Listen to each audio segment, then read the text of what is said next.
আসসালামু আলাইকুম। তো আমি এই জায়গায় এই যে মূলা ভাজি করলাম।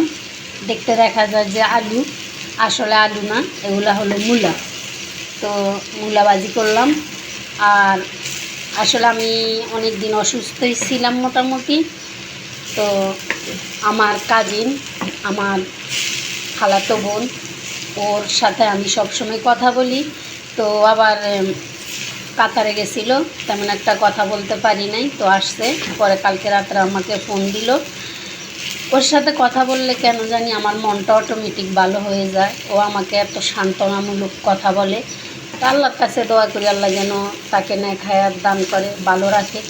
আর আমি একটু অসুস্থ হই বা কোনো কিছুতে পড়লে ও জানি কেমনে আমাকে এমনভাবে সান্ত্বনা দেয় যে আমার মনটা অটোমেটিক ভালো হয়ে যায়। আর আমার মা সবসময় আমার জন্য দোয়া করে, যায় নামাজে বসি। আর একদিন না ফোন দিলে আমার মা খুব টেনশন করে, মন খারাপ করে। তো পৃথিবীতে আসলে মা এমনই হয়। আল্লাহ পাক আমার মাকেও নেক হায়াত দান করুক, আমার মাকে সুস্থ রাখুক। আল্লাহর কাছে এতে দোয়া করি।